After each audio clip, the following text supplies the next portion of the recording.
Na reunião de hoje, entre muitas outras coisas, nós vamos destacar a qualidade de Jeová como nosso grande libertador. Os servos de Jeová sempre enfrentaram desafios, perigos, problemas, mas Jeová sempre os libertou. Nada faz com que nós fiquemos numa situação em que Jeová não possa vir nos socorrer. Também nós vamos aprender como Jeová ele tem controle sobre tudo o que acontece na terra, inclusive sobre aquilo que os governantes e as grandes nações fazem ou aquilo que elas pretendem fazer, mas que vai de encontro com o seu propósito. Então, hoje nós vamos ter a nossa confiança em Jeová como nosso libertador ainda mais reforçada, ainda mais fortalecida. E vamos começar então com os tesouros da Palavra de Deus, o irmão Everton Trevisan, e o tema é: não tenha medo por causa das palavras que você ouviu. Já ouviram falar em deepfake ou deepface? Essa é uma tecnologia da inteligência artificial, né, da famosa IA, que ela consegue criar vídeos, áudios e imagens falsas, mas extremamente realistas. Por exemplo, ela consegue copiar a voz e a aparência de uma pessoa real e produzir um vídeo.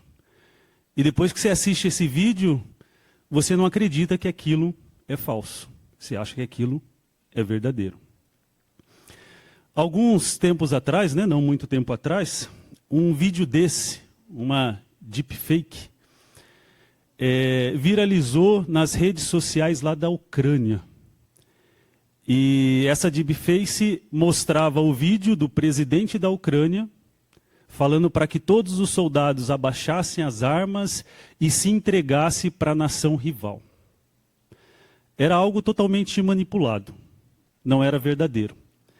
Mas imagine o impacto, né, que um vídeo falso desse poderia causar na moral de um exército inteiro.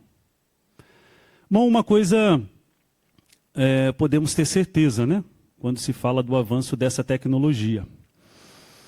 É bem possível que aquelas pessoas que são opositoras a Jeová e a sua organização pode usar esse tipo de ferramenta para tentar atacar o povo de Jeová, para tentar nos atacar. Eles podem tentar espalhar mentiras sobre a organização de Jeová. Eles podem tentar espalhar mentiras sobre servos fiéis de Jeová, usando vídeos, áudios, imagens falsas, mas extremamente realistas. Esses ataques podem parecer inofensivos, mas não passam de armadilhas. Como que podemos nos defender disso? Ou o que podemos fazer para não ser enlaçado, né, por esse tipo de armadilha moderna que hoje existe? Bom, embora essa inteligência artificial é moderna, mas esse tipo de armadilha de usar argumentos falsos, coisas falsas, propagandas falsas, é muito antigo. Satanás usa isso já há muito tempo atrás. Vamos ver um relato? Aqui no livro de Isaías, capítulo 36. Os irmãos podem abrir, ó. Isaías, capítulo 36, e pode deixar aí que vamos ler outros versículos, tá? Do capítulo 36. Vamos ler primeiro o versículo 1 e 2 para a gente ter uma imagem do que está acontecendo aqui, né? Diz assim, ó. Todos acharam? No 14º ano do rei Ezequias, Senaqueribe, rei da Síria, veio contra todas as cidades fortificadas de Judá e as tomou. Então de Laquis, o rei da Síria enviou Rapsaque, com um grande exército, ao rei Ezequias, em Jerusalém. Eles tomaram posição junto ao arqueduto do reservatório superior, que fica na entrada do campo do lavadeiro. Nós temos uma imagem aí que vai nos ajudar a entender aí, a ter um quadro mental dessa imagem, né? Então o que aconteceu ali? Senaqueribe já havia conquistado, né, várias cidades, uma atrás da outra, né? Quando chegou em Laquis, ele sitiou Laquis e falou para Rabsaqué, com uma parte do exército, ir lá em Jerusalém. A ideia dele, o objetivo dele principal, era conseguir Jerusalém sem usar força. Era conseguir conquistar Jerusalém só usando palavras, né? Através de palavras. Tentar enfraquecer o povo através de palavra. Então, em vez de atacar com armas, né? Com os cavalos de guerra, ele tentou manipular com propagandas falsas, astutas, ameaças, mentiras, argumentos falsos. E o que é interessante é que ele mandou esse chefe do exército, Rabsaqué, ele falava fluentemente o hebraico, né? Então, provavelmente, conforme mostrou a imagem, ele se manteve ali de pé e gritava, né? Falava aquele monte de coisa, aquele monte de mentira, né? Para tentar minar a fé do povo, né? Os irmãos ficaram com aí aberto, né? Olha agora o versículo 8. Versículo 8. Para desdenhar do exército, olha o que ele fala, ó. Agora faça uma aposta com o meu senhor, o rei da Síria.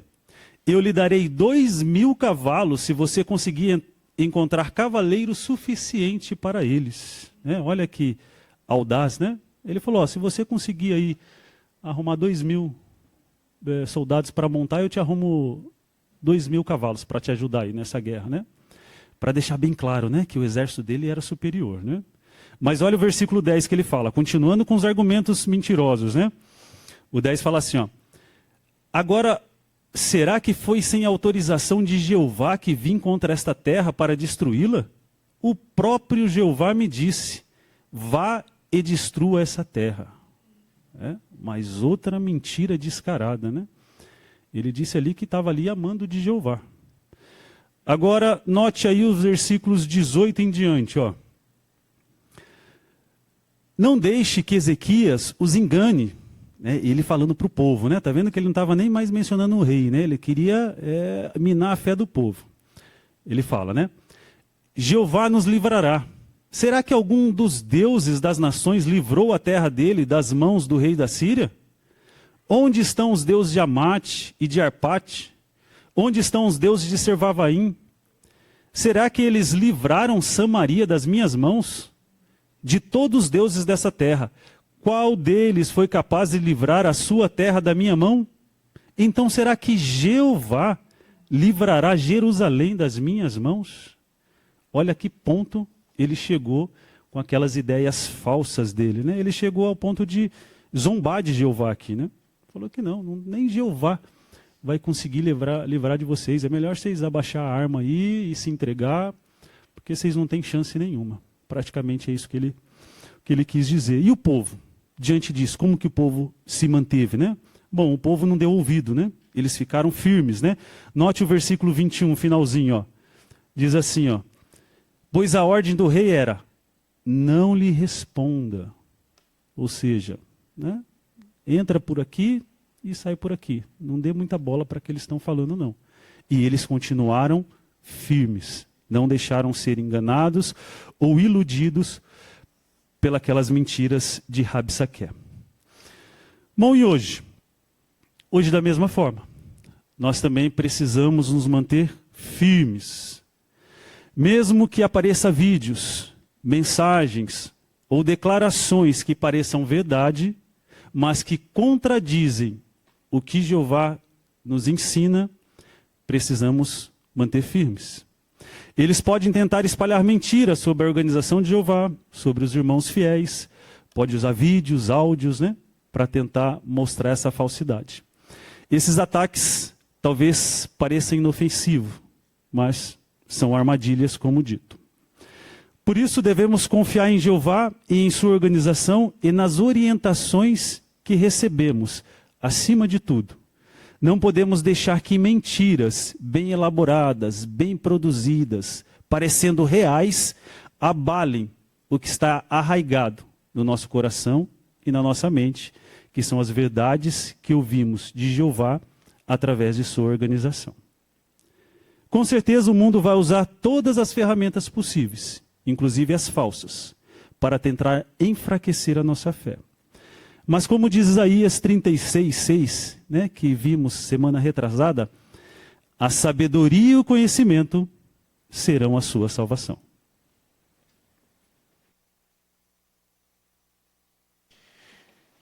Muito obrigado, irmão Trevisan. Sem dúvida, não queremos tremer diante de nenhum Rabsaqué. A confiança em Jeová nos ajuda sempre. E agora, vamos para as joias espirituais. O irmão Fabrício Lopes é quem vai conduzir.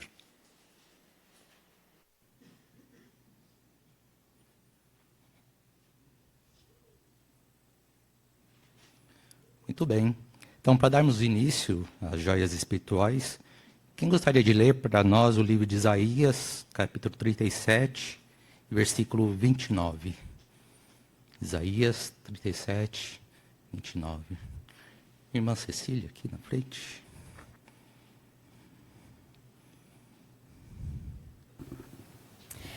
Porque o seu furor contra mim e a sua agitação chegaram aos meus ouvidos. Por isso porei meu gancho no seu nariz e meu freio na sua boca, e o conduzirei de volta pelo caminho por onde veio. Obrigado, irmã. Então, a pergunta é a seguinte: em que sentido Jeová pôs um freio na boca do rei Senaqueribe? Em que sentido? Irmã Luciana? Jeová pôs um freio na boca de Senaqueribe no sentido de que ele colocou sobre o seu controle total, que embora o rei da Síria tivesse vindo com arrogância para sitiar Jerusalém, ele não saiu de lá por vontade própria, mas foi Jeová que obrigou ele a recuar e voltar pelo mesmo caminho para Nínive. Assim como um animal que é conduzido por meio de um freio, Senaqueribe foi forçado a agir conforme a decisão de Jeová. Isso, exatamente. Então, é exatamente esse o significado. Então, segunda pergunta: que joias espirituais você encontrou na leitura da Bíblia desta semana? Que joias? Uma fiamma.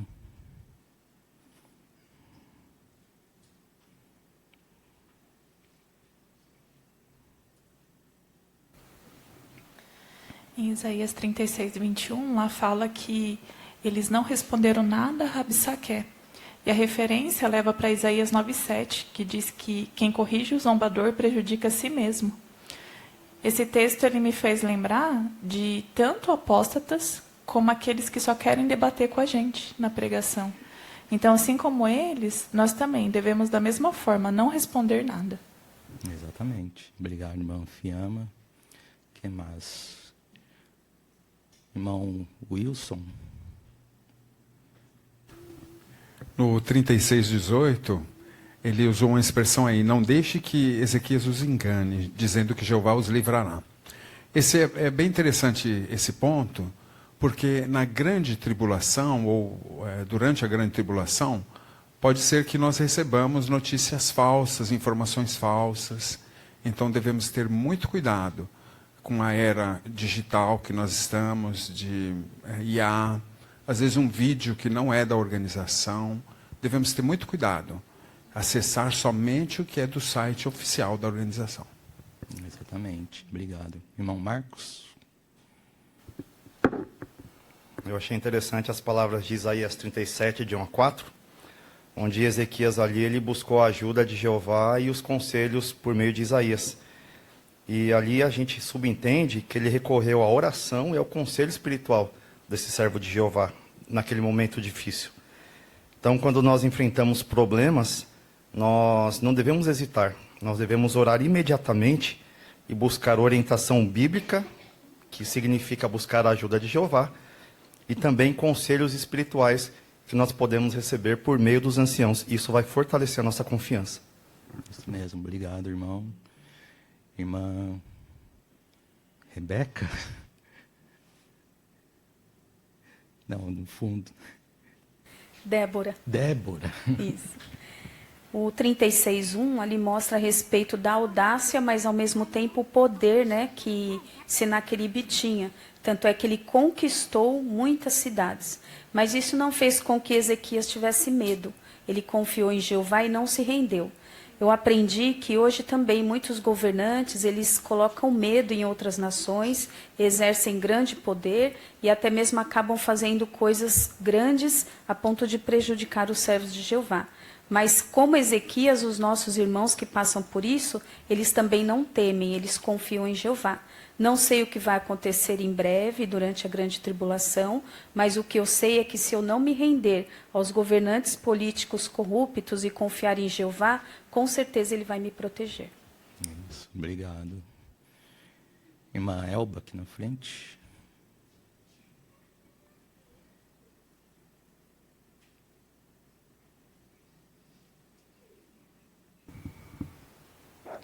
No capítulo 37, nós vemos a oração específica que Ezequias fez, implorando a ajuda de Jeová, né? E ele mencionou claramente o medo que ele estava e pedindo a Jeová ajuda específica, no caso de livrar eles, né, do rei Senaqueribe. E essa oração de Ezequias, ela mostra que ele não tinha uma motivação egoísta para livrar a própria pele dos assírios, né? A motivação dele era a vindicação da soberania de Jeová. Era com o nome de Jeová que ele estava preocupado, né? E nessa oração ele deixa isso claro no versículo 20, quando ele pede para Jeová salvar eles, para que as pessoas, todos os reinos da terra, saibam somente tu, ó Jeová, és Deus. Então esse era o objetivo de Ezequias, né? E Jeová ouviu essa oração dele, livrando eles. Isso, obrigado. Irmão Antônio, aqui na frente.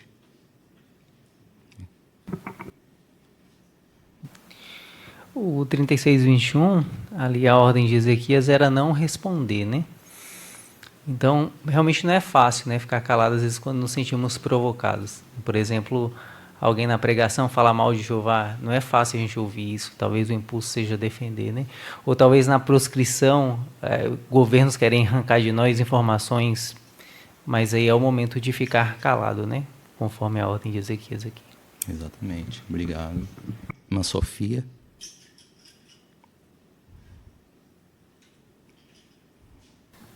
Ainda sobre a oração de Ezequias, no versículo 17, Ezequias pede para Jeová inclinar o ouvido. Então aqui Ezequias ele reconhecia a soberania e a grandiosidade que Jeová tem. E isso foi humilde da parte dele, pedir para um Deus soberano inclinar o ouvido e escutar aquela oração. Ezequias ele estava aflito, ele precisava de muita ajuda e orientação. E no decorrer da oração a gente pode notar como ele foi humilde para pedir que a soberania de Jeová fosse mostrada diante de todos os reinos, e Jeová com certeza escutou a sua oração.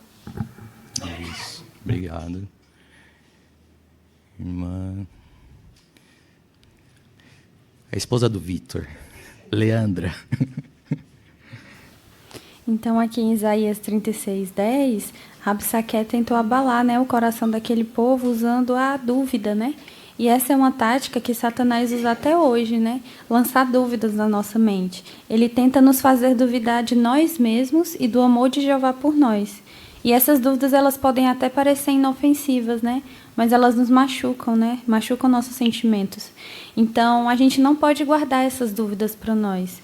Quando nós tivermos essas dúvidas, devemos abrir de coração, né, para Jeová em oração e buscar consolo na Bíblia. Assim nós vamos ter mais fé. Isso, obrigado. Irmã Luzia, na frente.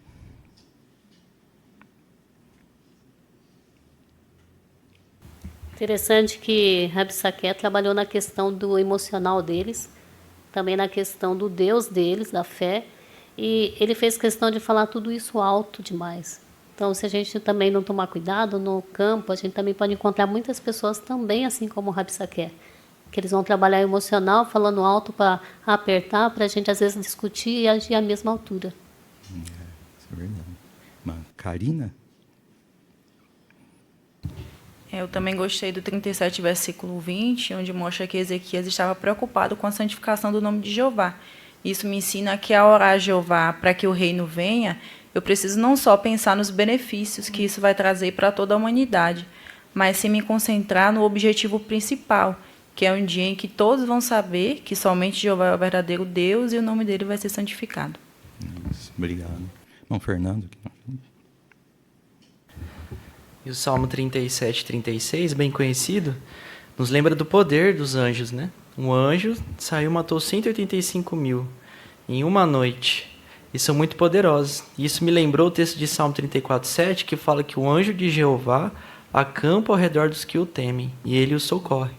Então a gente pode ficar tranquilo, né? A gente tem a ajuda dos anjos, e eles são muito, muito poderosos. Mais são os que estão do nosso lado do que os que estão contra a gente. Isso é verdade.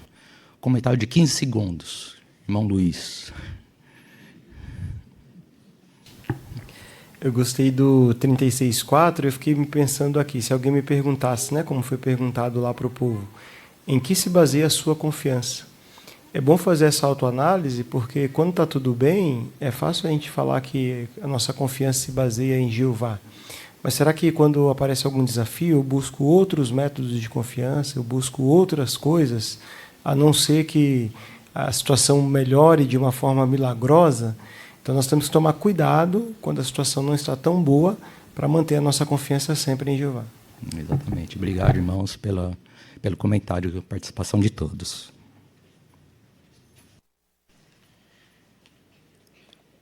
Muito obrigado, Fabrício. Apreciamos muito todos os comentários, os destaques da leitura desta semana. E agora vamos ler um trecho específico do livro de Isaías, capítulo 37, dos versículos 14 ao 23. Quem fará a leitura é o irmão Walter Chaves.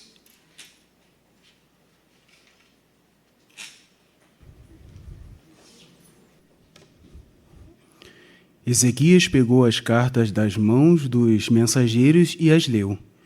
Depois Ezequias subiu à casa de Jeová e as colocou diante de Jeová. E Ezequias começou a orar a Jeová, dizendo: Ó Jeová dos exércitos, Deus de Israel, sentado em teu trono acima dos querubins, só tu és o verdadeiro Deus de todos os reinos da terra. Tu fizeste os céus e a terra. Inclina o teu ouvido, ó Jeová, e ouve. Abre os teus olhos, ó Jeová, e vê. Ouve todas as palavras que Senaqueribe enviou para desafiar o Deus vivente. É verdade, ó Jeová, que os reis da Síria devastaram todas as terras, bem como a sua própria terra, e lançaram seus deuses no fogo, porque não eram deuses, mas trabalho de mãos humanas, madeira e pedra. É por isso que eles conseguiram destruí-los. Mas agora, ó Jeová, nosso Deus, salva-nos das mãos de Senaqueribe, para que todos os reinos da terra saibam que somente tu, ó Jeová, és Deus. Então Isaías, filho de Amós, enviou a seguinte mensagem a Ezequias: Assim diz Jeová, o Deus de Israel, visto que você orou a mim a respeito de Senaqueribe, rei da Síria, esta é a palavra que Jeová falou contra ele. A virgem filha de Sião o despreza, zomba de você. A filha de Jerusalém balança a cabeça diante de você. A quem você desafiou e contra quem blasfemou? Contra quem levantou a voz e ergueu os seus olhos arrogantes? Foi contra o Santo de Israel.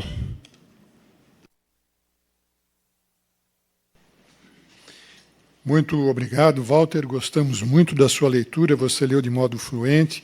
Apreciamos muito. E estávamos observando em especial a característica aqui, na brochura Fale de Coração.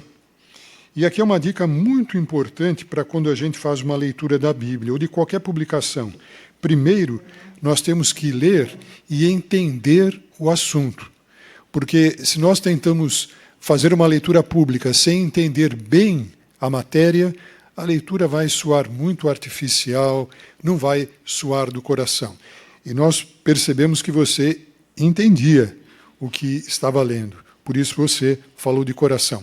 Então, uma regra é: a boa leitura é aquela que não parece uma leitura, mas parece uma conversa. E você conseguiu fazer isso. Muito bem, Walter. E agora, indo para a parte Faça Seu Melhor no Ministério, que foca em especial como nós podemos melhorar cada vez mais a nossa participação no Ministério, vamos ter a irmã Luciana Soares, no Ministério de Casa em Casa, e ela vai usar uma das verdades do apêndice A. Vejamos. Oi, bom dia, tudo bem? Oi, tudo bem, obrigada. E você? Tudo bem. Eu percebo que você está ajeitando seus materiais para trabalhar com manicure. Faz tempo que você trabalha com isso aqui? Faz tempo, sim. Eu trabalhava numa empresa, preferi trabalhar em casa para cuidar dos meus filhos. Como isso me ajuda, a manicure, ter o meu horário, também daqui a pouco eu vou ter uma cliente também para atender. Parabéns pela sua decisão. Isso mostra que você é uma boa mãe e se preocupa com o futuro dos seus filhos. Mas você acha que tem algum lugar que pode nos dar bons conselhos sobre criação de filhos? O que me ajuda muito é o conselho da minha mãe. Meus pais sempre já passaram por isso, eu sempre peço o conselho deles para me ajudar. Verdade, os pais têm mais experiência, né? Tem algo que eu li na Bíblia que me ajudou muito, eu quero te mostrar brevemente, que fala diretamente para os filhos. Quer entrar?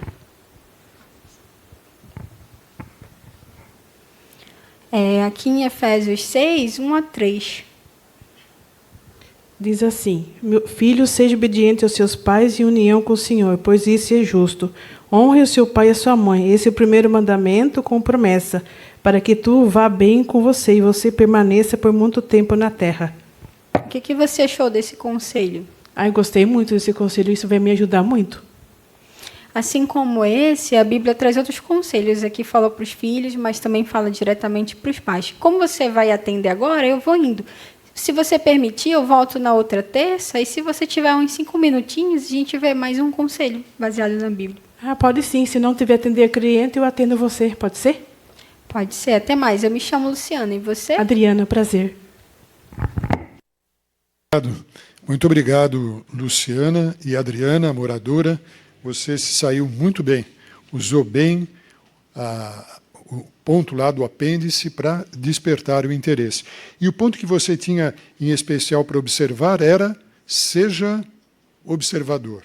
É muito importante, quando nós participamos no ministério, observarmos quem vem nos atender. Cada pessoa é um indivíduo diferente, tem características únicas, exclusivas. É assim que Jeová vê cada um de nós. Então, nós temos que nos esforçar em procurar ver alguma característica ou algumas peculiaridades daquela criança, daquela pessoa, que vai nos ajudar a trazer a verdade para ela, que vai nos ajudar a despertar o interesse dela. Você fez bem. Ela era manicure, né? Então, foi fácil notar qual era, pelo menos, a profissão dela, e você aproveitou bem isso. Muito obrigado, Luciana. E agora vamos continuar no ministério, e dessa vez vai ser um testemunho informal. A irmã Carol Civini e a irmã Roberta Guimarães.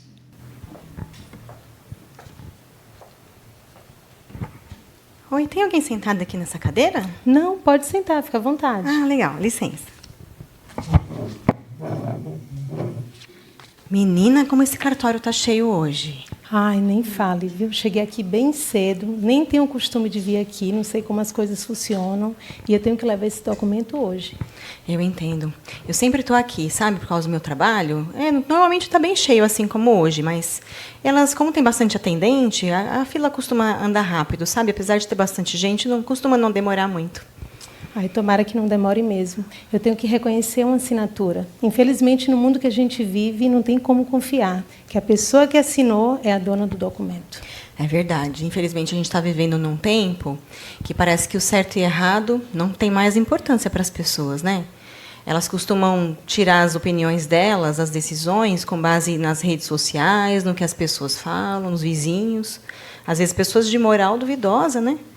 Infelizmente, assim, o que era certo virou errado, e o que era errado antigamente virou certo, virou aceitável para as pessoas, né? É uma coisa muito, muito difícil mesmo viver, né? Assim, sem poder confiar mais nos outros. Até nos vizinhos a gente não pode mais confiar, né? Você sabe que eu estava vendo um dia desses num site, um artigo super interessante sobre o que é certo e o que é errado. E esse artigo ele falava sobre um guia que ajuda as pessoas em qualquer tempo, em qualquer idade, circunstâncias, a decidirem, né, o que fazer e retomarem o seu bom senso, senso de moral, o que é justo. Foi muito bom. Você falou em guia, já fiquei interessada, porque eu sou mãe. E eu tenho 2 filhos. A menina ainda é pequenininha, mas o menino está entrando na adolescência. É mesmo? E a gente lá em casa está tendo tanta dificuldade para ensinar esse menino a ser honesto. E pior que a gente não encontra nada, nenhum artigo que fale sobre isso, principalmente para jovens. É verdade. Aliás, meu nome é Carol. Como é seu nome? Roberta. Muito prazer, Roberta. É verdade, né? Os pais têm sofrido bastante com isso. As crianças vão para ensinam o que é certo em casa, chega na escola, parece que esquece tudo, né? Ô, Roberta, deixa eu mostrar para você esse site aqui no meu celular, ó. Esse site é esse aqui, ó, o jw.org. Tá vendo? Tá aberto no artigo que eu te falei. Estava lendo ele agora há pouco. Como saber o que é certo e o que é errado. E interessante que, como eu falei para você, olha, nesse ícone fala sobre esse guia confiável para a nossa vida, que nos ajuda a tomar decisões que não vão causar arrependimento no futuro. Eu acho que você vai gostar de mostrar isso estudar isso com seus filhos, mostrar, né, para o seu marido, para a sua família. Se você quiser, eu posso mandar esse link, o link desse site para o seu celular. Posso pegar seu número? Pode sim, pode anotar meu número. Legal, vou anotar. Inclusive, eu estou vendo sua senha. Parece que essa senha não é a que você quer do serviço para reconhecer firma. É outra senha para você ser atendida. Vamos lá que eu vou te ajudar a encontrar a senha certa. Muito obrigada. Muito obrigado, irmã Carol. Gostamos muito. Aproveitou uma oportunidade. Creio que era um cartório, alguma coisa assim, né? Foi muito bom. O testemunho informal funcionou. E a irmã aplicou o ponto da brochura, seja prestativo. Especialmente no testemunho informal, isso é essencial. Quando nós fazemos algo em benefício da pessoa, a gente abre a porta para que ela nos ouça. E você fez isso num tom amigável e, no final, ajudou ela a procurar a senha correta para aquilo que ela precisava lá no cartório. Muito bem. Então, nós queremos sempre nos esforçar para sermos prestativos a fim de abrir portas. E ainda continuando, muito obrigado, irmã Carol, e ainda continuando a fazer o melhor no ministério, vamos ter agora a irmã Ieda. Ela, numa demonstração, vai responder uma pergunta muito interessante, uma pergunta básica. O que é o batismo? Ieda, minha sobrinha, sabe aquele link que você me mandou de um vídeo sobre Jesus? Eu vi aquele vídeo, só que me levantou uma dúvida tão grande, porque eu vi ali sobre o batismo, mas é muito diferente da minha igreja. Por que o batismo na igreja de vocês é diferente da minha? Ai, tia, que bom que deu certo da senhora ver o vídeo, né? Fiquei feliz. Eu gosto muito desse vídeo da vida e ministério de Jesus. Me ajuda bastante. Mas em que parte assim você achou diferente? Então, ali mostrou João Batista, né? Aí até mostrou o batismo também de Jesus. Só que ele mergulhava dentro da água. Inclusive, Jesus também foi mergulhado por inteiro dentro da água. É isso mesmo? Veja que a senhora prestou bastante atenção no vídeo. Parabéns.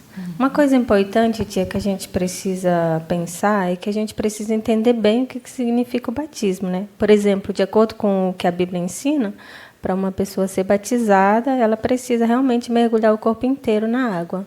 Então tem que seguir que nem Jesus fez, ele entrou dentro da água. É isso mesmo, isso mesmo. Ele foi batizado no Rio Jordão. Você lembra nessa parte ainda que Deus falou com ele desde os céus? Lembro sim. É esse trecho aqui, ó. Vou te mostrar um texto. Mateus, capítulo 3, versículo 16. Olha como que fala aqui, ó. Depois de ser batizado, Jesus saiu imediatamente da água. E naquele momento os céus se abriram e ele viu o Espírito de Deus descer como pomba e vir sobre ele. Observou aqui? Aqui mencionou que ele saiu imediatamente da água. Outro relato que a gente gosta de usar para ajudar as pessoas a entenderem sobre o batismo é o do homem etíope, uma pessoa lá do passado, né? Ele foi batizado em um lugar onde havia água, perto da estrada onde ele estava passando. É esse relato aqui, ó. Aqui no livro de Atos, aqui nesse capítulo 8, ó. Pode ler aqui para a gente, ó, 36 em diante? Esse aqui fala assim, isso. Ó, ao seguirem pela estrada, chegaram a um lugar onde havia água. E o eunuco disse, veja, aqui há água. O que me impede de ser batizado? Assim mandou parar o carro, tanto Felipe como o eunuco desceram à água, e ele o batizou. Depois de saírem da água, o Espírito de Jeová rapidamente levou Felipe embora dali, E o eunuco não voltou a vê-lo, mas seguiu seu caminho cheio de alegria. Isso, então esse é outro relato que nos ajuda a entender sobre isso, né? Então, tanto Jesus como o homem etíope, eles saíram da água, né? Foram imersos na água. Entendi. Então, assim, tem que mergulhar, não basta apenas jogar água na cabeça da pessoa. Mergulhar o corpo representa bem a mudança que a pessoa fez na vida. Por exemplo, pode ser comparado ao sepultamento ou um enterro. Enterro? Como assim enterro?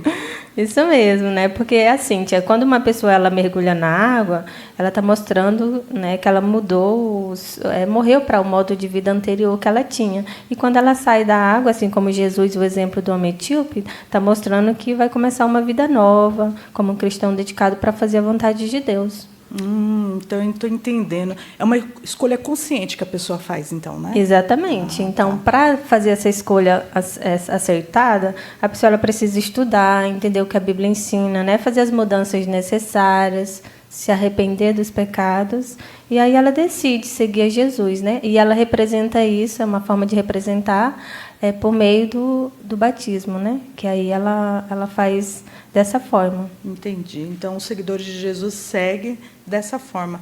É como se fosse uma promessa que a pessoa fez, né? Exatamente, faz parte disso, né? Porque o batismo simboliza uma promessa que você fez para Deus numa oração. É como se você estivesse dizendo assim: a partir de agora eu quero obedecer a Deus e a Jesus, não importa o que aconteça. Então, a pessoa começa uma nova vida. Isso mesmo, perfeito. Exatamente Entendi. isso. Mas agora eu tenho outra dúvida. Você vai ter que esclarecer para mim. Jesus era perfeito, né? Sim. E ele precisou ser batizado, imerso lá na água, que nem eu vi no vídeo. Verdade. Mas por que se ele era perfeito?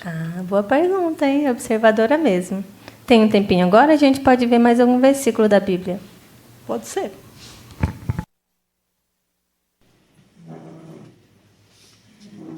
Bem, isso a gente vai ver numa outra ocasião, né, Ieda?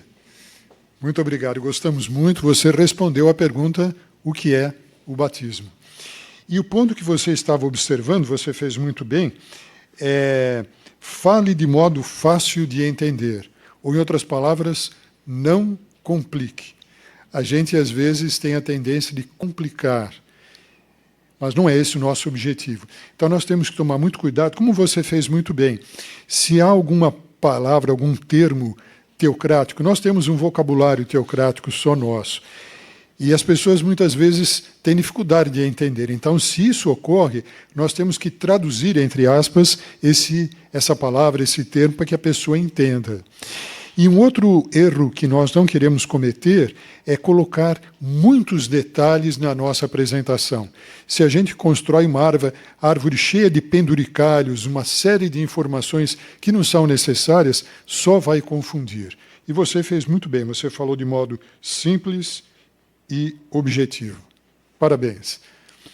Parabéns para você e também para a sua moradora, que entendeu bem a questão. E agora vamos passar para a parte da nossa reunião, que tem mais a ver diretamente com a nossa conduta, nossa vida cristã.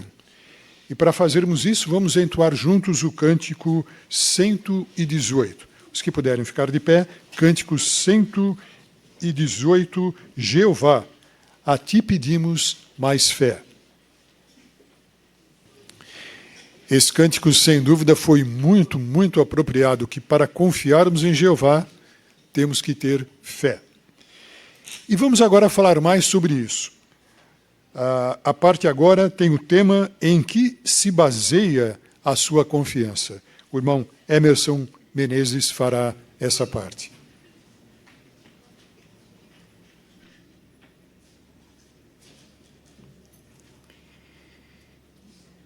Imagine abrir a sua conta bancária e encontrar ali um valor bem alto, mas bem alto mesmo.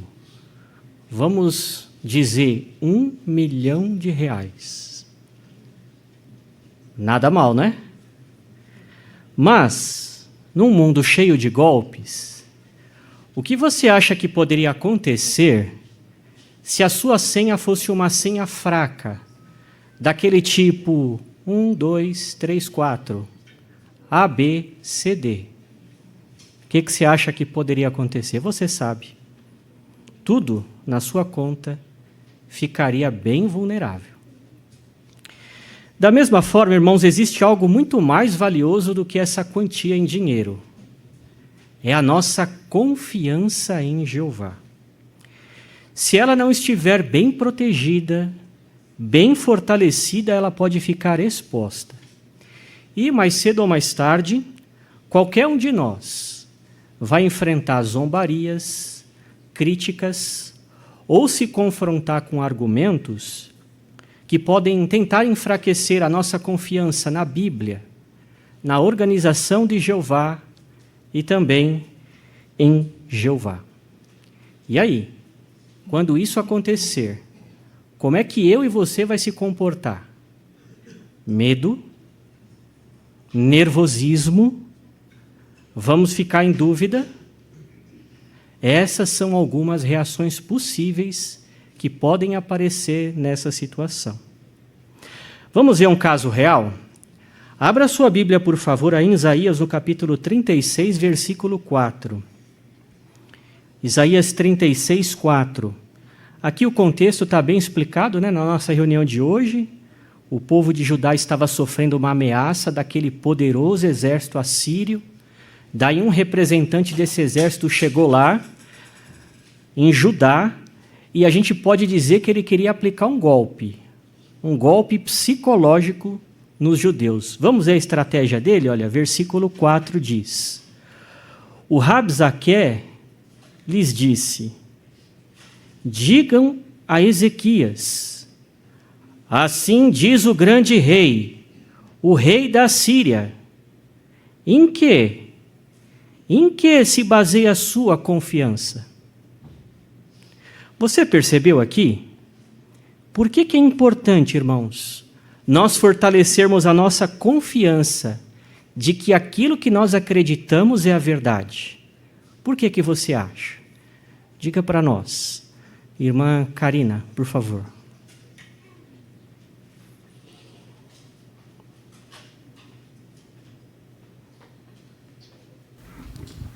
Porque quando passarmos por teste de fé, ou quando pessoas tentarem colocar dúvidas na nossa mente por meio de raciocínios falsos, vamos conseguir nos manter firmes porque já temos uma forte convicção no que acreditamos. É verdade. E aqui, irmãos, é uma situação real. Argumentos e pessoas tentaram desestabilizar o povo de Deus. Então, a gente não pode ser ingênuo achando que isso nunca vai acontecer com a gente. Por isso que é importante fortalecer a nossa confiança.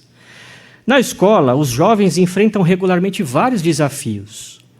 Vamos assistir ao vídeo Vida de Adolescente, como falar sobre Deus e a evolução, e ver como a confiança de 2 jovens foi testada nesse ambiente.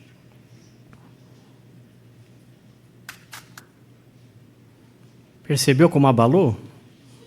Mas ainda bem que os jovens trabalharam para se recuperar, fizeram um ótimo trabalho, não é? Então, o que Júnior e Cristal fizeram para fortalecer a confiança deles na Bíblia? O que você notou durante o vídeo aí que deu para perceber que foi muito bom? Irmão Anderson, por favor.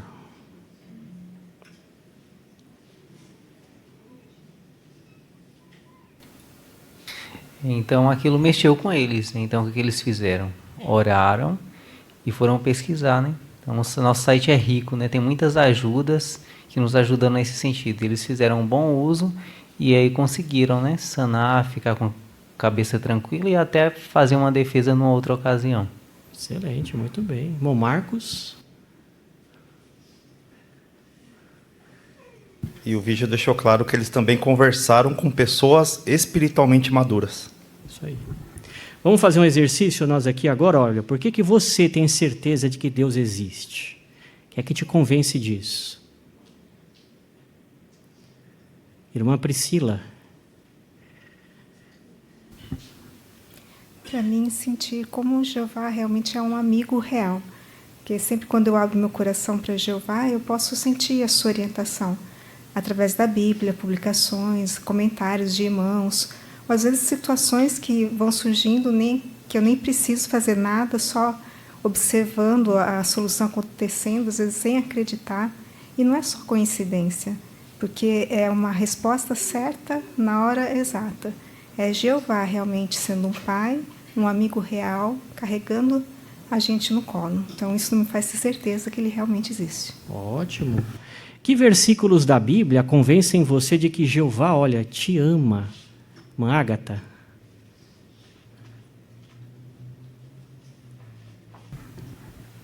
Pensei em Jeremias 31:3, que fala que Jeová me atraiu porque ele me amou.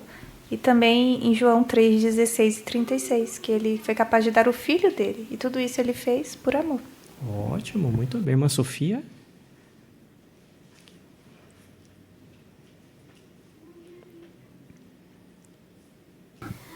Ainda comentando sobre o texto de Jeremias 31:3, que ele é muito bonito, porque no começo ele fala: de longe Jeová apareceu. Então esse amor não é de agora, né? Jeová nos conhece, ele sabe como nós fomos formados, sabe como nós pensamos na nossa criação. Então Jeová ama a gente individualmente. E mesmo que às vezes nós não somos valorizados, Jeová valoriza. Então ter um Deus que entende e ter um amor leal por nós nos faz sentir muito amados e muito especiais. Muito bom. Que versículo da Bíblia convence em você de que Jeová sempre vai te ajudar, Mansara?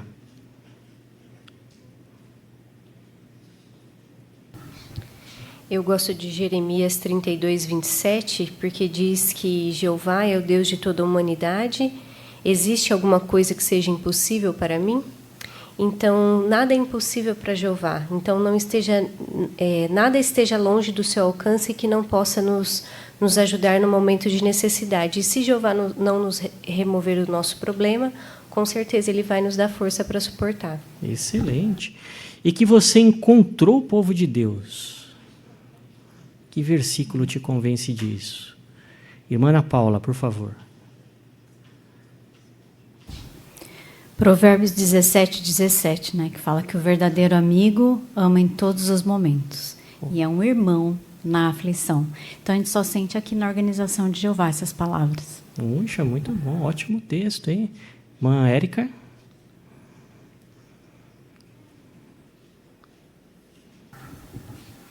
Então, o texto de João 13:35 também fala sobre o amor verdadeiro entre os discípulos. E Mateus 24:14 sobre a obra mundial de pregação. Excelente texto, parabéns.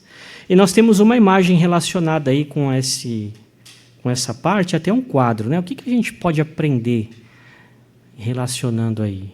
Bom, Fernando, aqui na frente, por favor.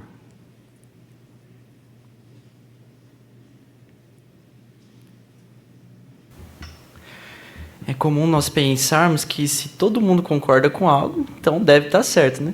Mas nós vemos aí na imagem que tem um professor provavelmente perguntando quem acredita na evolução. E nós vemos um jovem testemunho de Jeová que só ele não levantou a mão.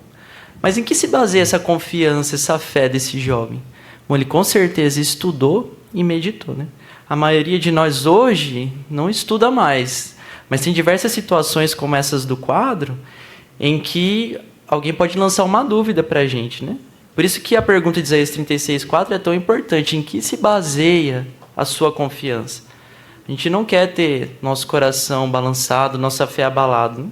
Então, quando surgir dúvidas, é bom que a gente tenha a nossa base da fé muito forte. E a melhor hora para fazer isso é agora. Excelente, Fernando. Muito bem.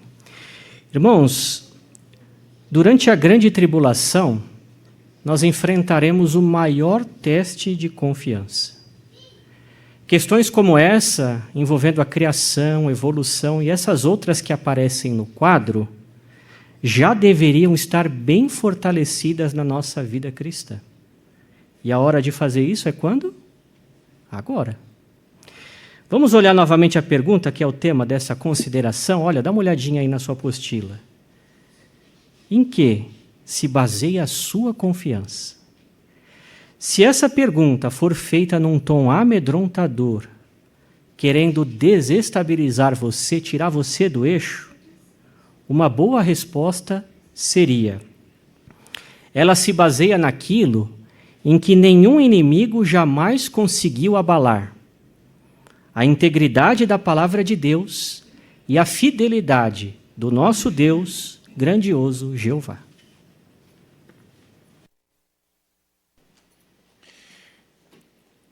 Muito obrigado, irmão Emerson. Apreciamos muito essa parte que é tão importante, nos ajudando a fortalecer cada vez mais a nossa confiança em Jeová.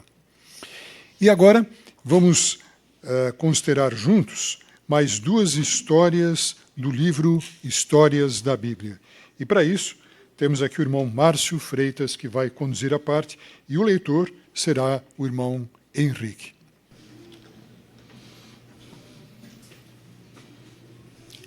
Muito bem, irmãos. Então, vamos dar início aí ao nosso estudo bíblico, né? Lembrando que semana passada vimos duas qualidades bem importantes de Jeová. Vimos sobre a sua justiça e vimos sobre a sua fidelidade e cuidado. E os dois capítulos que vamos considerar hoje vai falar um pouquinho mais sobre essas qualidades, né? Veremos que Jeová, ele deixa bem claro que a sua soberania está acima de qualquer governo humano. E veremos também que Jeová ele se mostra justo ao disciplinar, ao cumprir suas profecias e se mostra fiel ao cuidar do seu povo, né?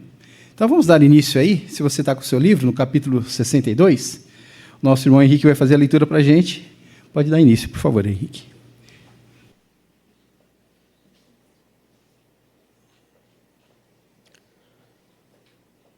Uma noite, o rei Nabucodonosor teve outro sonho e ficou com muito medo. Ele pediu para os sábios do reino explicarem o que o sonho queria dizer, mas nenhum deles conseguiu. Então, o rei decidiu falar com Daniel. O rei disse: Eu sonhei com uma árvore.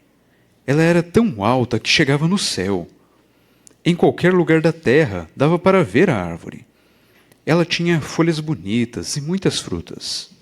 Os animais gostavam de descansar na sombra dela, e os pássaros faziam ninhos nos seus galhos. Aí apareceu um anjo que veio do céu. Ele falou: Derrubem a árvore e cortem os galhos dela. Só deixem o toco com as raízes no chão. E coloquem em volta do toco faixas de ferro e de cobre. O coração da árvore vai mudar de humano para animal, e 7 tempos vão passar. Todo mundo vai saber que Deus é o governante e que ele pode dar um reino para quem ele quiser. Então, Jeová fez Daniel saber o que o sonho queria dizer. Quando Daniel entendeu o sonho, ficou com medo. Daniel disse para o rei: Eu queria que esse sonho fosse sobre seus inimigos, mas ele tem a ver com o Senhor. A árvore grande que foi derrubada é o Senhor.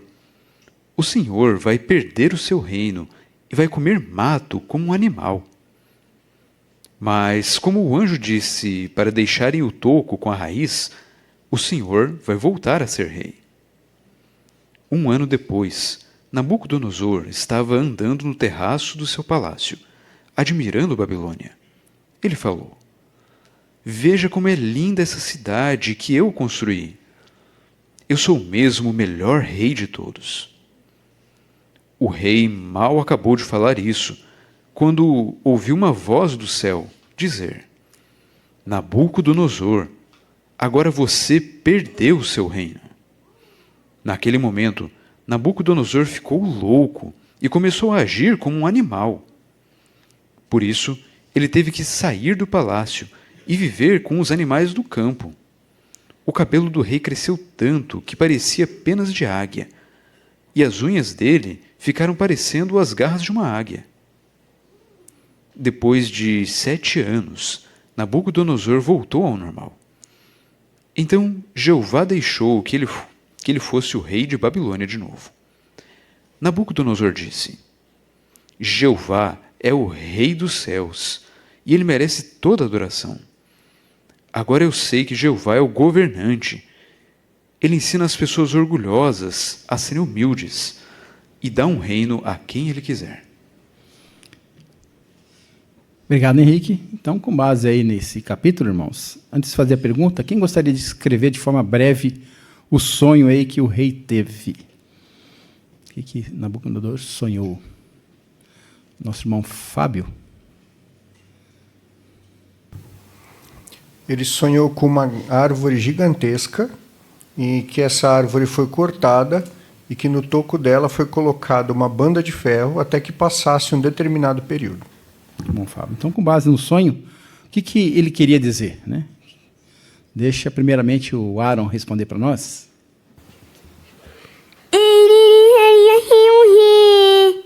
Bom, Aaron, excelente. A tecla SAP. Ele deixaria de ser rei. Isso aí. Muito bom. Obrigado, né, Aaron? Alguém queria comentar mais algum detalhe? Nosso irmão Luiz? Aqui, ó, na frente. Não. Isso. O Luiz. Aí, ó, atrás de você. E ele deixando de ser rei, aqui nos mostra que Jeová também fez Daniel saber que esse sonho queria dizer. Quando Daniel entendeu o sonho, ficou com medo. E Daniel também disse que o rei, eu queria que esse sonho fosse sobre seus inimigos. Mas ele também vê como o Senhor. E a árvore, então, grande, foi derrubada e o Senhor vai perder o seu reino e vai comer mato como animal. Mas aqui fala que o anjo ainda disse para deixarem o toco com a raiz, para o Senhor vai voltar a ser um rei. Muito bom, Luiz, excelente aí. Fiamma, aqui na frente.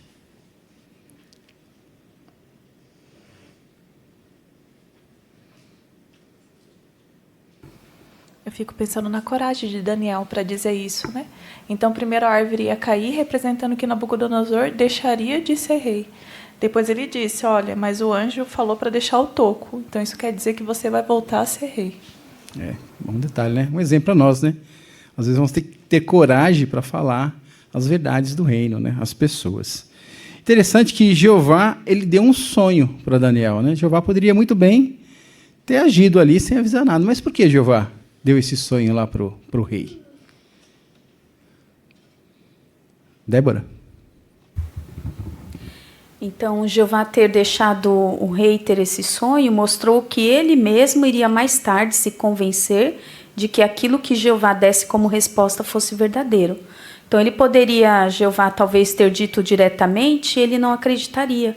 Ele poderia questionar, principalmente porque ele era um homem de muita importância em sentido governamental. Mas Jeová o convenceu. Então, ele, na verdade, se convenceu de que Jeová tinha razão, porque ele passou por aquele sonho, ele é que teve o sonho. E quando Daniel revelou o sonho, ele viu que tinha muita coerência. E depois ele viu pessoalmente o resultado de tudo isso. O relato fala que demorou 1 ano, né, para concluir esse sonho, né? Então, ali o rei, ele tinha uma característica, né, que era muito marcante, que era o orgulho, né? Então, a gente tem que ter cuidado com respeito a esse aspecto, né? A próxima pergunta, irmãos, qual que foi a lição que Nabucodonosor aprendeu? Nosso irmão José Camargo. Jeová é o verdadeiro governante. Excelente, José. Muito bom, hein? Daiane, aqui na frente.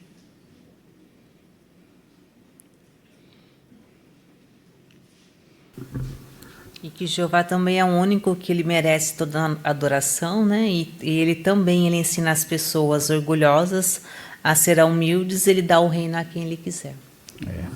Aí tem a base do texto, né? Que fala sobre provérbios. Então, como é que esse texto se relaciona, irmãos, com esse capítulo aí de Provérbios 16, 18? O que nós podemos dizer aí? Alberto? Mas se a gente meditar nas palavras de Nabucodonosor, quando ele contemplou, admirando Babilônia, veja como é linda essa cidade que eu construí. Eu sou mesmo o melhor rei de todos. O orgulho veio antes da queda. Depois disso, Jeová tirou o reino dele e fez ele se comportar como um animal. Então é uma lição muito boa para a gente, prática, né, irmãos? Que a gente tenha que desenvolver a humildade, né? Mas vamos ver mais alguns detalhes? Vamos ver o livro de Daniel, capítulo 10. Daniel não. Isso, Daniel, capítulo 4, versículo 17 aí, para nós ver alguns outros detalhes aí, por favor, irmãos. Quem gostaria de ler aí? Daniel 4:17.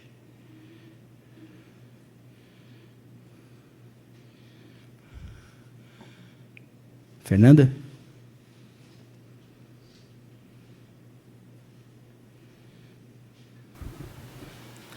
Isso é por decreto dos vigilantes, e o pedido é declarado pelos santos, para que todos os que vivem saibam que o Altíssimo é governante no reino da humanidade, e que ele o dá a quem quiser, e estabelece sobre ele até mesmo o mais humilde dos homens. Bem, né? Então, com base nesse texto e até no capítulo aí, o que nós podemos falar sobre esse relato? O que ele ensina sobre Jeová? Que qualidades nós podemos aprender sobre Jeová, então, quando a gente observa esses versículos? O Edson aqui na frente.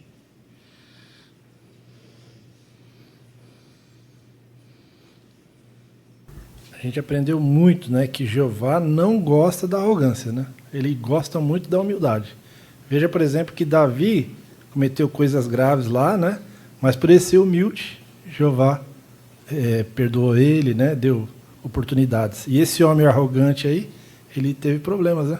Então a gente aprende tudo isso aí. Muito bom, né? O Lufego, o Luiz aqui na frente. Obrigado, Edson. Eu gostei muito desse relato aí de Daniel capítulo 4, porque mostra o modo de Jeová ajudar uma pessoa.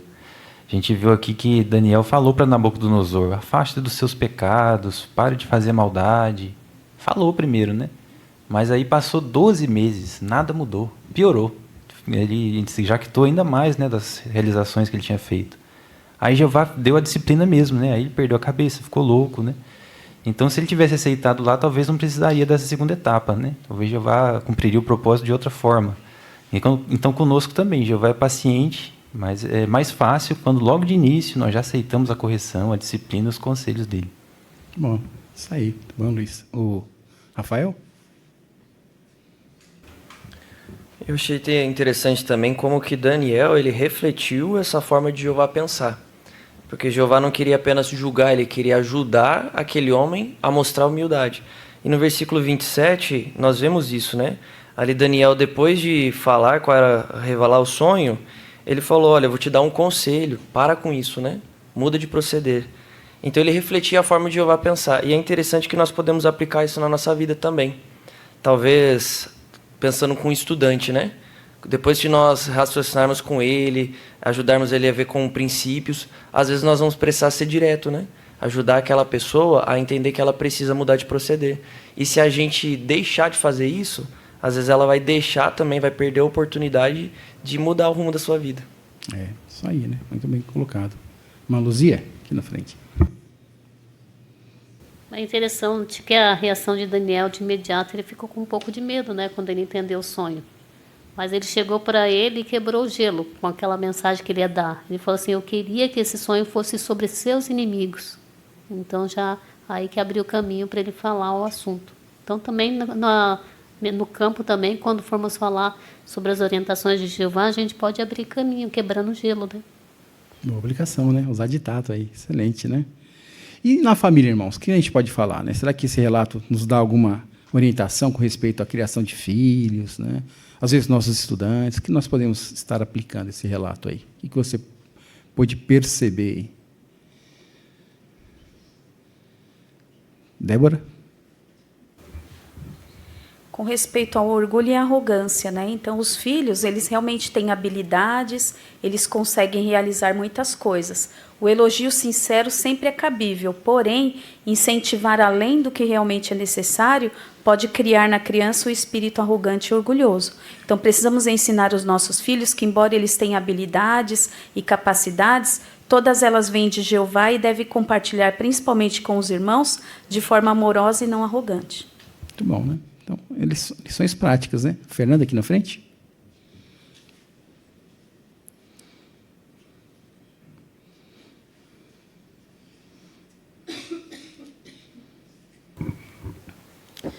A gente aprende também sobre a paciência do próprio Jeová, né? Porque aqui não foi a primeira vez que Jeová deu a Nabucodonosor a oportunidade de reconhecer que ele era o Deus Altíssimo, né? Nos estudos anteriores, a gente viu como Jeová fez isso de maneira clara. Nabucodonosor chegou a reconhecer: não, realmente, o Deus dos hebreus é o Deus verdadeiro, né?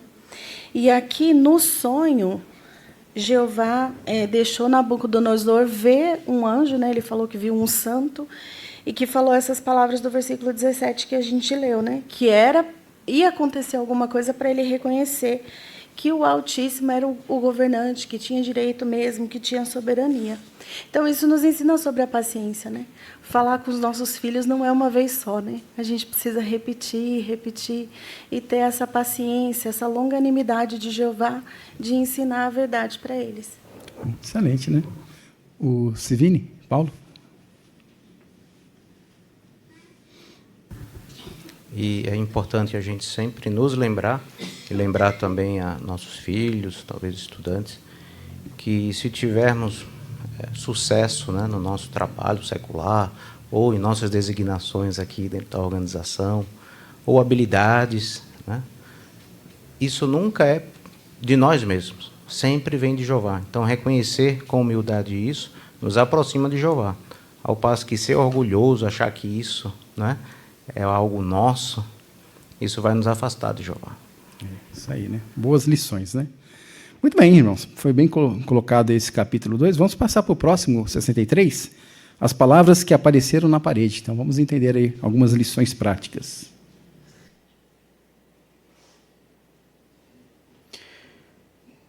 Depois de um tempo, Belsazar virou rei de Babilônia. Numa noite, ele deu uma grande festa e convidou as pessoas mais importantes de Babilônia. Daí, Belsazar mandou os seus empregados trazerem os copos de ouro que Nabucodonosor tinha tirado do templo de Jeová. Belsazar e todas as pessoas que estavam na festa bebiam nos copos de ouro, enquanto falavam bem dos deuses deles. Então, do nada, apareceu a mão de um homem. A mão escreveu umas palavras estranhas na parede do salão onde eles estavam. Belsazar ficou morrendo de medo. Ele chamou os magos do reino e disse: Quem me explicar essas palavras vai se tornar a terceira pessoa mais importante de Babilônia. Todos os magos tentaram explicar, mas ninguém conseguiu. Daí, a rainha disse para Belsazar: Um homem chamado Daniel sempre explicava coisas para Nabucodonosor. Ele pode te explicar o que essas palavras querem dizer. Então Daniel veio falar com o rei Belsazar. Com o rei. Belsazar disse: Daniel, se você conseguir ler e me explicar essas palavras, vou te dar um colar de ouro e vou fazer de você o terceiro homem mais importante de Babilônia. Senhor, não quero nada disso, mas eu vou te dizer o que essas palavras significam. Seu pai, Nabucodonosor, era um homem orgulhoso, mas Jeová ensinou uma lição para ele. Mesmo sabendo tudo o que aconteceu com ele, o Senhor bebeu vinho nos copos do templo. Jeová ficou muito bravo. Foi por isso que ele escreveu na parede as palavras Mene, Mene, Tekel e Parsim. Elas querem dizer que o rei da Média e da Pérsia vai invadir Babilônia e o Senhor não vai mais ser rei. Em volta de Babilônia tinha uma muralha bem grossa e um rio bem fundo. Por isso, todo mundo achava que nunca ninguém ia invadir Babilônia. Mas, bem na noite da festa, os soldados da Média e da Pérsia atacaram Babilônia. O rei da Pérsia, chamado Ciro, desviou o rio. Assim, ficou fácil para os soldados dele chegarem até os portões de Babilônia. Quando eles chegaram lá, os portões já estavam abertos. Os soldados entraram com tudo, tomaram Babilônia e mataram Belsazar. Então Ciro virou o rei de Babilônia.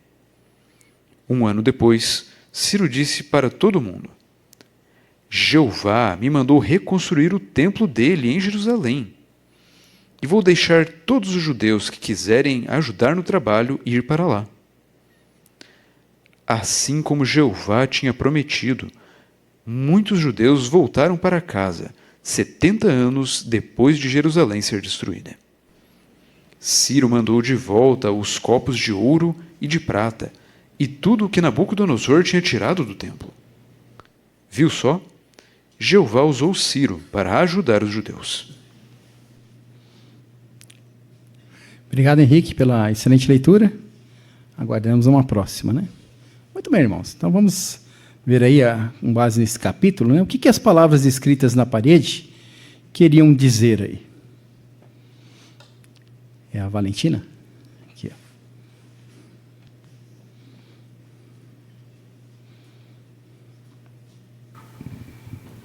Seu pai, Nabucodonosor, era um homem orgulhoso, mas Jeová ensinou uma lição para ele.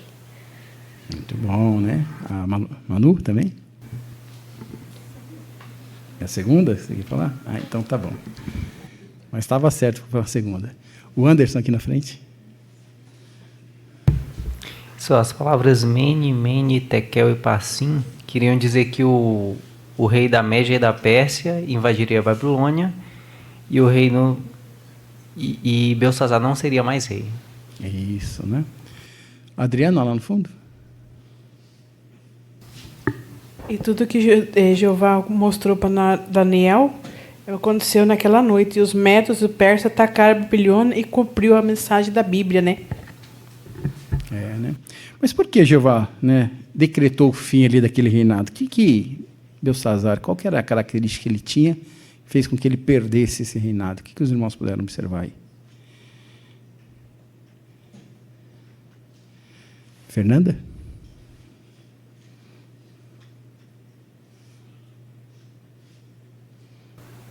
Ele não aprendeu nada com o que tinha acontecido com o pai dele, né? Ele adorava deuses falsos, ele desrespeitava Jeová, usando os objetos de ouro do templo. Então, aconteceu, o Jeová deu outra lição nele também, como tinha dado para o pai dele. É, né? O que ele fez lá que mostrou desrespeito? O que os irmãos viram? Como é que ele desrespeitou? Ágata? Eles estavam dando uma festa aí e ele mandou os empregados trazerem os copos de ouro que Nabucodonosor tinha tirado do templo de Jeová, né? Revelando profundo desrespeito às coisas sagradas. É. Olha só que interessante, né? Fernando?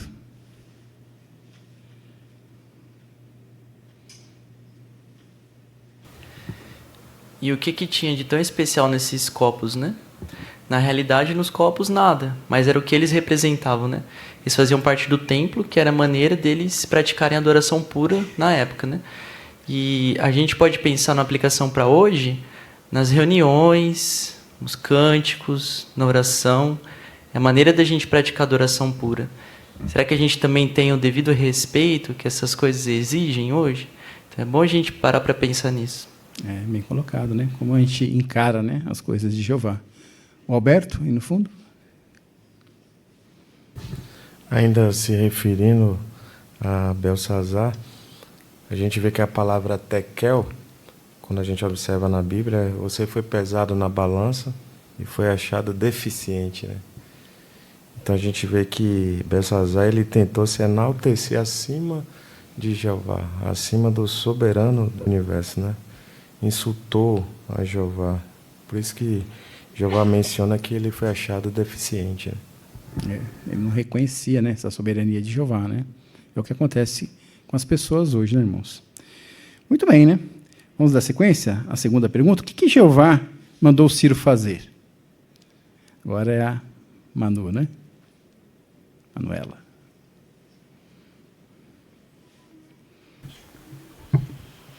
Jeová mandou Ciro reconstruir o templo dele em Jerusalém. Muito bom, né? O Marcos? Obrigado, Manu. E realmente, né, Jeová ordenou que Ciro permitisse a reconstrução do templo em Jerusalém e libertasse os judeus para voltarem à sua terra após 70 anos de exílio. E o relato também ele mostra que Ciro ele reconheceu que essa designação vinha de Jeová. E uma das coisas que ele também tomou a ação em fazer é devolver os utensílios sagrados que Nabucodonosor havia levado. É, isso aí, né? E vimos que Jeová manobrou tudo, né? O que aconteceu ali para aquela conquista, né? tudo foi manobrado por Jeová, né? Senão não teria como invadir a cidade, né? Rafael?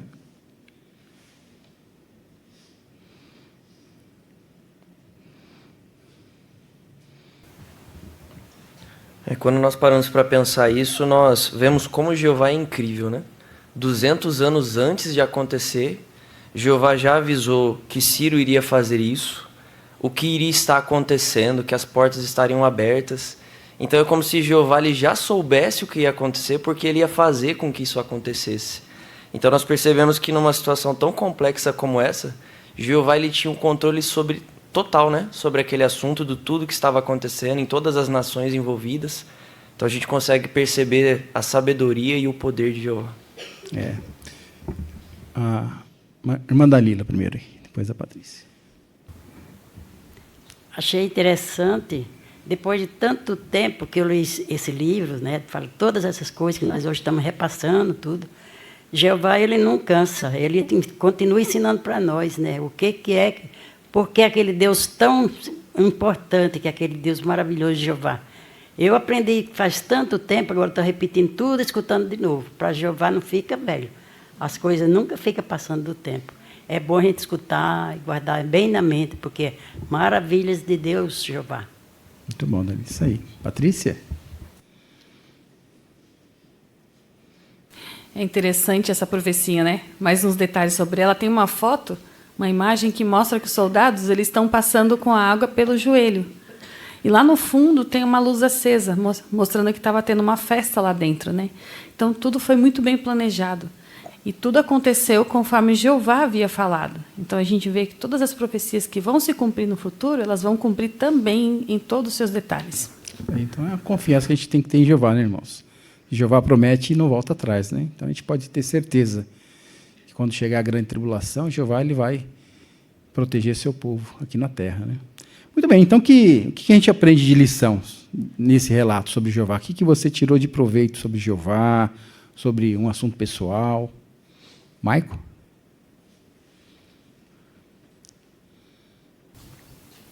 O que eu gostei desse relato é que Belsazar, nós vemos aqui que ele tratou com insolência coisas sagradas e mostrou profundo desprezo para com Jeová. E isso a gente pode tirar uma grande lição. Nós temos também tomar muito cuidado com as coisas que são sagradas. É verdade que, por exemplo, o Salão do Reino, as contribuições, as publicações são coisas sagradas. Mas os nossos irmãos também são sagrados. Por quê? Porque eles dedicaram a vida deles para Jeová. Então, eles também são sagrados. Então, a maneira como nós tratamos os nossos irmãos revela a nossa postura em relação a coisas sagradas, né? Então, será que nós tratamos eles com consideração, amor, respeito, ou os desconsideramos assim como Belsazar fez com os utensílios do templo? Muito boa lição, hein? Juan?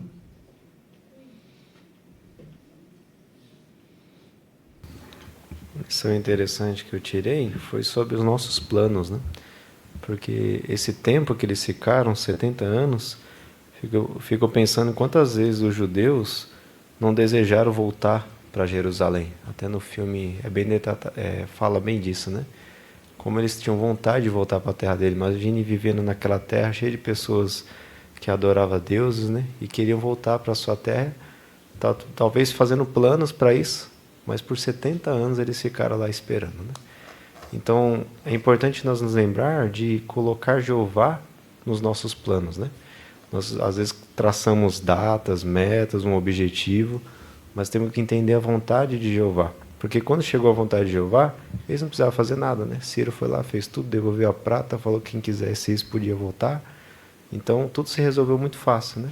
Então, essa lição que eu tirei, incluir sempre a vontade de Jeová nos nossos planos, para não ficarmos frustrados demais quando não acontecer no tempo que gostaríamos. Bom, excelente aí.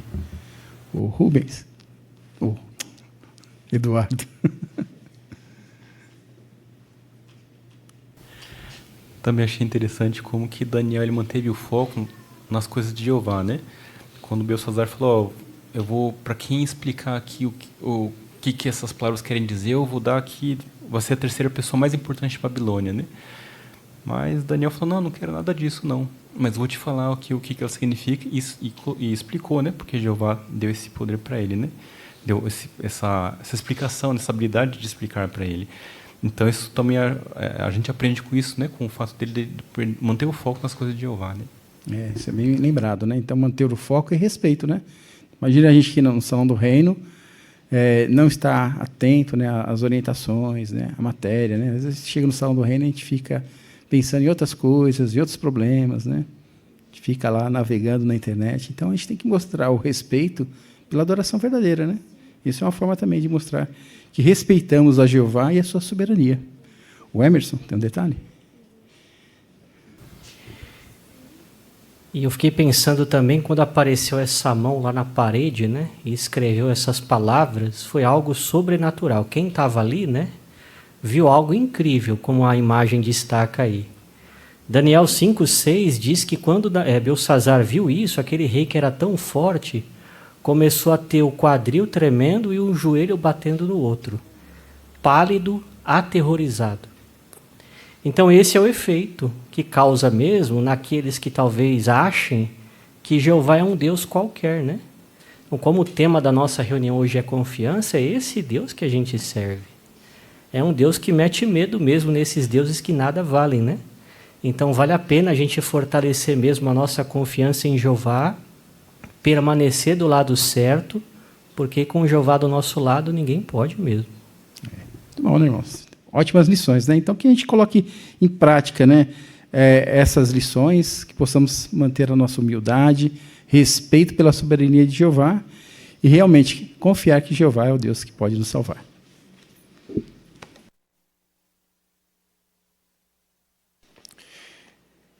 Muito obrigado, irmão Márcio. Apreciamos muito a condução do estudo e os comentários oferecidos por todos. E, sem dúvida, a reunião de hoje foi a dose de encorajamento que nós precisávamos. Fortaleceu a nossa confiança em Jeová. Nos ajudou a ver ainda mais Jeová como nosso grande libertador. Não existe situação impossível para Jeová. Nós podemos confiar total e plenamente nele. Mas, para isso, nós temos que retirar da nossa mente qualquer dúvida, porque a fé e a confiança em Jeová se baseiam em fatos, não em crendice. Então, como nós vimos naquela parte, os jovens, ou qualquer um de nós, quando tem dúvidas, deve procurar as respostas. Jeová fornece, na sua palavra, nas publicações do escravo, respostas para todas as perguntas. Então, cabe a nós pesquisarmos e fortalecermos cada vez mais a nossa fé. Na semana que vem, nós vamos ver Jeová, uma outra qualidade de Jeová vai ser destacada. Nós vamos ver a Jeová como nosso grande pastor. Hoje, nós vimos ele como nosso grande libertador. E a semana que vem, vamos ver ele como nosso grande pastor. Vamos também considerar duas histórias muito interessantes do livro Histórias Bíblicas, a história de Daniel e a história de Esther, aquela mulher corajosa e humilde, modesta, que salvou a nação de Israel. Nós. Mais uma vez, agradecemos a todos pela presença, pela participação, e queremos concluir entoando juntos uma verdade muito importante. Que verdade é essa? Que Jeová, só Jeová, é o nosso Rei. Nós estamos determinados a reconhecer apenas Ele como nosso Deus e Rei soberano. E depois do cântico, que é o cântico número 9, o irmão Marcos Roberto fará a oração final. Olá, queridos irmãos. Sejam muito bem-vindos a mais uma edição de Joias Espirituais, correspondente à semana de 16 a 22 de fevereiro de 2026. Nesta semana, nossa leitura bíblica em Isaías, capítulos 36 e 37, mostra como Jeová é capaz de reverter ameaças graves e trazer salvação ao seu povo. Mesmo diante de uma situação aparentemente sem saída, o rei Ezequias escolheu confiar em Jeová, e essa confiança não foi em vão. Ao analisarmos esses versículos, vamos refletir sobre como também podemos manter a calma e a fé quando enfrentamos pressões, certos de que Jeová age com justiça, poder e amor leal em favor dos que confiam nele. Sem mais demora, vamos começar com a primeira pergunta. Em que sentido Jeová pôs um freio na boca do rei Senaqueribe? Jeová pôs um freio na boca de Senaqueribe no sentido de que o colocou sob controle total, a como se faz com um animal, usando freio e rédeas. Ou seja, mesmo Senaqueribe, sendo um rei poderoso e arrogante, ele não conseguiu fazer o que queria, tomar Jerusalém. Pela intervenção de Jeová, foi obrigado a interromper o ataque, abandonar o cerco e voltar pelo mesmo caminho por onde veio. 2 Reis 19:28, Isaías 37:29. Isso mostra que Jeová pode limitar, conter e dirigir as ações de inimigos, impedindo que vão além do que ele permite. Próximas pergunta. Que joias espirituais você encontrou na leitura da Bíblia desta semana? Isaías 36, 4 e 5. O que faz vocês se sentirem tão confiantes? Você diz, tenho estratégia e poder militar, mas isso são apenas palavras vazias. O que me chamou a atenção aqui foi a maneira como o inimigo tenta minar a confiança do povo de Jeová com sarcasmo e intimidação. Isso me lembra que Satanás, ainda hoje, tenta fazer o mesmo com a gente. Quer que duvidemos de que vale a pena confiar em Jeová. Mas como os servos fiéis de Judá, podemos manter a calma e lembrar que nossa força não está em números ou estratégias humanas, e sim em Jeová. Isaías 36, 7. Se vocês disserem, confiamos em Jeová nosso Deus, não foi esse altar que Ezequias removeu? Esse versículo me ensina como o inimigo distorce os fatos para confundir e desanimar. O porta-voz da Assíria tentava usar a própria obediência de Ezequias como argumento contra ele. Isso me lembra que, às vezes, o mundo vai ridicularizar nossa fidelidade ou tentar fazer parecer que estamos errados por seguir a Jeová. Nessas horas, precisamos nos manter firmes, lembrando que Jeová conhece nosso coração. Isaías 36 dias. Foi o próprio Jeová quem me disse, ataque esta terra e destrua-a. O que me impressiona aqui é como o inimigo tenta usar o nome de Jeová para dar peso às suas ameaças.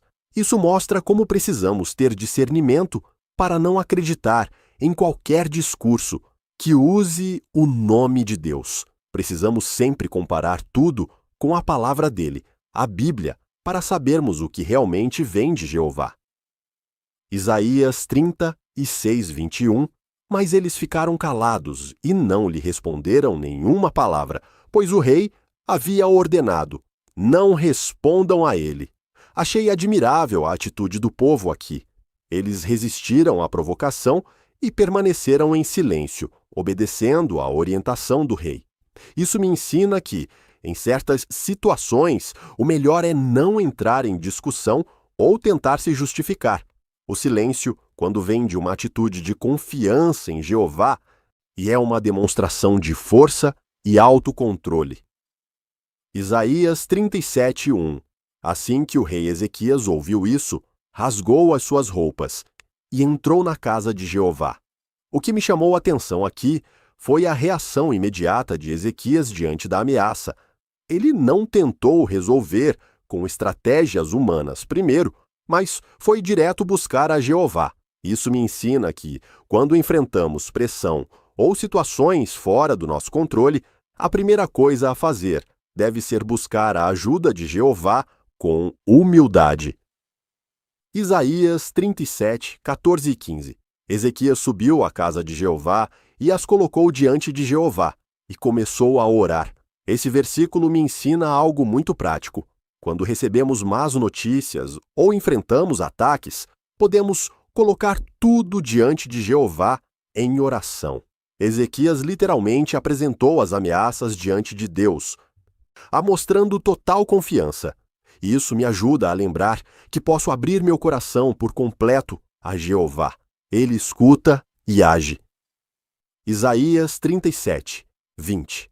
Ó Jeová, nosso Deus, salva-nos, para que todos os reinos da terra saibam que somente tu, ó Jeová, és Deus. Achei muito bonito o objetivo da oração de Ezequias. Ele não pediu ajuda apenas por segurança pessoal, mas para que o nome de Jeová fosse honrado diante das nações. Isso me faz pensar, quando oramos, será que temos em mente a vontade de Jeová e a santificação do nome dele? Isaías 37, 29. Porque o seu furor contra mim chegou aos meus ouvidos, por isso porei meu gancho no seu nariz e o conduzirei de volta pelo caminho por onde veio. Esse trecho me mostra claramente que Jeová está atento a tudo o que seus inimigos fazem ou dizem. Ai, nenhuma ameaça, nenhuma arrogância escapa aos olhos dele. E no tempo certo, Jeová intervém com poder. Isso fortalece muito minha confiança de que, mesmo que pareça que o mal está vencendo, Jeová continua no controle. Isaías 37, 36. E o anjo de Jeová saiu e matou 185.000 no acampamento dos assírios. O que me impressiona profundamente aqui é como Jeová pode resolver uma situação impossível com um único ato, sem guerra, sem confronto direto. Apenas com seu anjo, ele salvou seu povo. Isso me lembra que nenhuma ameaça é grande demais para Jeová e que ele sempre tem meios de proteger seus servos fiéis,